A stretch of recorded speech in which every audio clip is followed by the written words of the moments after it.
Chafetz Chaim, that our sages spoke very harshly against somebody who spoke, someone who was a Hotei Mahti. Hotei Mahti means a person who sins and causes others to sin. Some person who, you would ask a question, what was worse?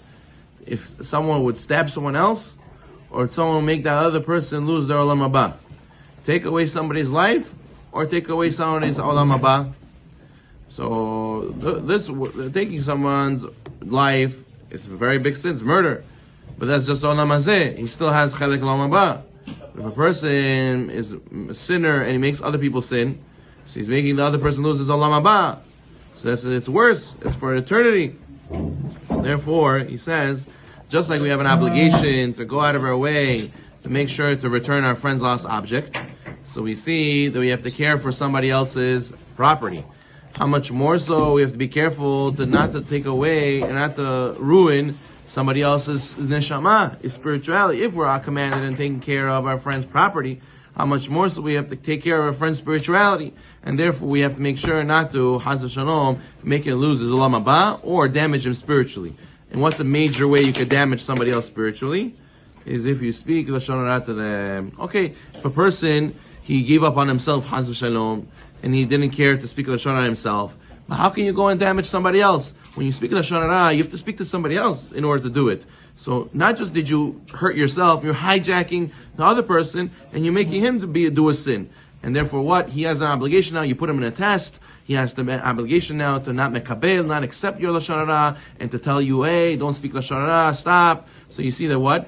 A person many times, he doesn't just ruin himself, he ruins his friend, Chas v'Shalom, and that's worse than killing him. It's worse than killing him. So we have an obligation to not just think about ourselves, think about the other person. How can you speak Lashon Hara to make the other guy do a sin? You're transgressing. Do not put a stumbling block before the blind. So therefore, a person has to think twice before he speaks about somebody else to somebody else. As many times, things come up where a person, like we spend many times, many situations, a person speaks Lashon Hara, he doesn't even have in mind that it should be Lashon Hara, but from context, it could be Lashon Hara. For example, you say, Shlomo, he learns 4 hours a day. So if he's a businessman and he has barely any time, 4 hours learning a day is a lot of learning. That's pretty good. But if you say the same statement about a guy who's in kollel, that's a big shame. That's Lashon Hara. What is it? Only 4 hours a day he learns. He's all day in the kollel. What is he doing all day? So therefore, a person has to know that one statement could be good or bad, depending on the context. So a person says, Mr. Whatever, Abraham, he gave $5 to a collector. So if Abraham, let's say this guy doesn't make so much money, so that's pretty good. But if a guy is a super wealthy guy, and you'd say, yeah, he gave $5. So it's a shame. That's a busha for him. So therefore, it's also Lashon Hara, even though you could say the same thing about somebody else, and it wouldn't be considered Lashon Hara. It depends on the context. So a person has to make sure to pay attention to all these things. Or sometimes people, they say, but the negative history about somebody is well known, so it's okay to speak about it. Chas v'Shalom, let's say everybody knew that Chaim used to cheat on tests. So you say, Chaim, remember Chaim the cheater? Chaim always cheats. Right? But even though everybody knows that he got caught and the whole class found out about it, if you're doing it to rub it in and make it, the people should look at him worse, people should not forget and people should treat him differently. So again, that's already Lashon Hara again. Also, sometimes the person can speak without mentioning names. A lot of people say, I'm not going to mention any names, and he thinks it's okay to speak Lashon Hara. He says on Shabbat, he said, you tell your friend, I'm not going to say who, I'm not going to mention any names. I saw somebody today speaking in Bet Knesset, la la la la la, paka paka, in the Bet Knesset. And what? He comes to shul, he doesn't even bother to pray. So why you come to shul? Why you come to talk? So he goes and he talks like this without mentioning names.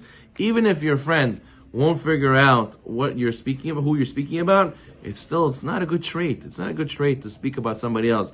In your mind, you know who you're talking about, even though he doesn't know, but you're letting yourself speak bad about someone. That's something you shouldn't let yourself do. And sometimes the guy would find out. Sometimes it's easy to find out. Sometimes you think what you're going to say, there's no way he'll find out. And then half the time what he said, I know who it is. It's so-and-so, right? And then he found out. So what are you going to do then? So therefore, a person has to make sure not to say Lashon Hara even like that, even when a person says without names. Many situations they can figure it out. For example, you tell your friend, "Oh, my neighbor, my former neighbor, he moved out. He used to be very sloppy. He always used to leave his house a mess, the front yard, never cleaned up that himself." And then what? He speaks to someone else after, and he says, "Yeah, I used to be so and so's neighbor." Wow! And he just remembered, and he just realized what his friend told him, and everything got connected. So what? You spoke lashon hara. So it comes out the guy found out he spoke lashon hara, right? So the person has to be very careful when you speak about a small group. Also, if it's very easy to find out who it is, it's also going to lead to lashon hara very easily. For example, a person says, "Yeah, one of my two brothers is very stingy." And then it's very easy to find out. There's only two brothers. You look at them, and you see them in different contexts, and you can put two and two together, right? So a person has to be very, very careful not to do that. A lot of times when you're the listener, sometimes it happens also you're the listener.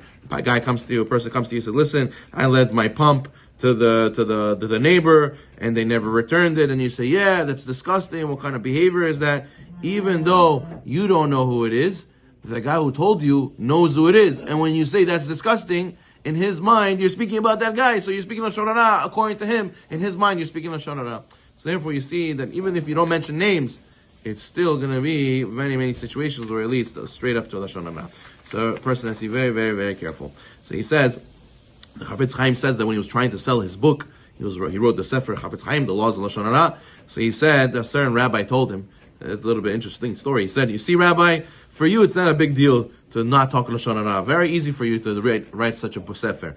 You're not really involved in the community so much, and therefore you don't come across difficult situations. But me, I'm a Rav in the community. I have to deal with many difficult situations, very, very, very tough, different situations. I must speak lashon hara. There's no way I can deal with all these things without speaking lashon hara." The Chafetz Chaim told them, "I'm sorry, but you're mistaken.